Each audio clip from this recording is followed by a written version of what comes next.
Hello! In this video, we will take a look at the benefits that the energy storage brings to our energy systems.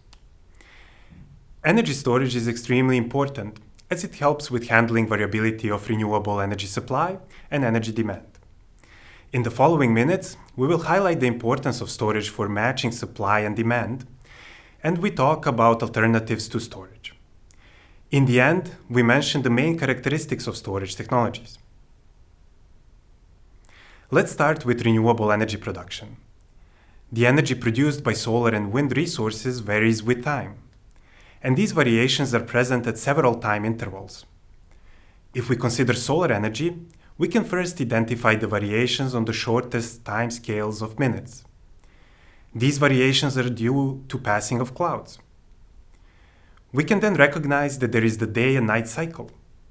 And finally, we see the seasonal variations in production in the time frame of several months. We can see the similar patterns with wind energy with two important differences. First, in contrast to solar, the wind energy is generally stronger at night and weaker during the day. And it is also stronger in winter and weaker in summer. Second, the seasonal variation of wind is a factor of 2, while the seasonal variation of solar can be even 10 times as much. These properties we can use to some extent. By combining the resources, we reduce some variability, but this approach has its limits. The weather patterns might be different at different geographical locations, and this we can use to reduce some volatility by combining resources from different geographical locations into one energy system. Both sources, wind and solar, suffer from weather spells, such as long irregular periods without sun or wind, which typically happen every few years. The electricity demand also varies, and we can identify similar timescales in these variations. The daily, weekly, and the seasonal rhythm of our lives are the most dominant patterns. The daily pattern is present in our residential consumption, but also in our commercial activities, as we share the time between home and work. In the commercial sector, with office buildings, shopping malls, and stadiums, we best recognize the daily and the weekly patterns of consumption. Finally, the seasonal patterns originate mostly from our heating and cooling needs. The fluctuations of energy supply and demand also impact the price of electricity. When there is a shortage of supply or excess of the demand, the electricity price tends to rise. And the other way around. If we have too much supply or too little demand, the electricity price will drop. Sometimes it is even the case that the electricity price will become negative. This usually happens at times when it is more economical to pay the consumers for consuming electricity than to shut down the electricity production facilities. No matter where the variations come from the supply or from the demand side, in the conventional power systems they are used to be compensated by controllable generation resources, such as natural gas plants. In the sustainable energy system, we must now find an alternative. One possibility is to curtail the wind and solar resources, or in other words, reduce their power output. But this is a waste, and it can only be done in one direction.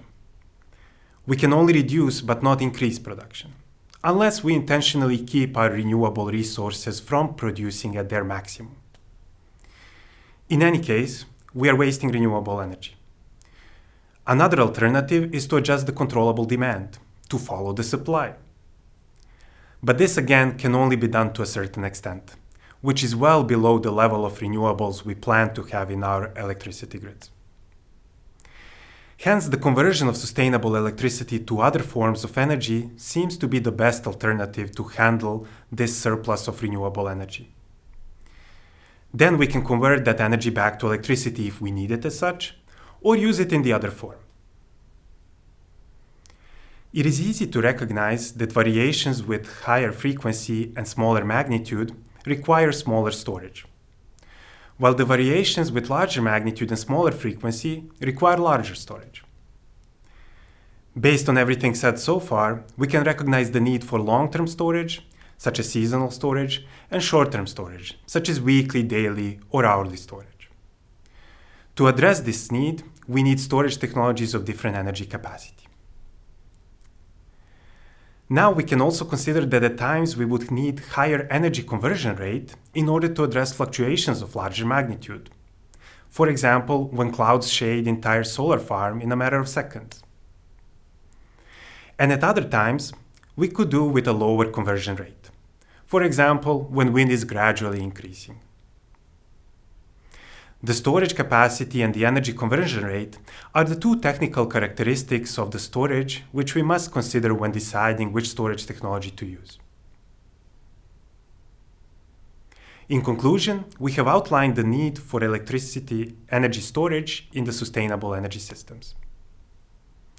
We enlisted variations in renewables, demand, and electricity price as three reasons for using storage. We also mention other alternatives to storage, such as carbon-based generation, renewable curtailment, and demand adjustments. And finally, we end by stating the main technical storage characteristics to consider when choosing storage technology for system integration.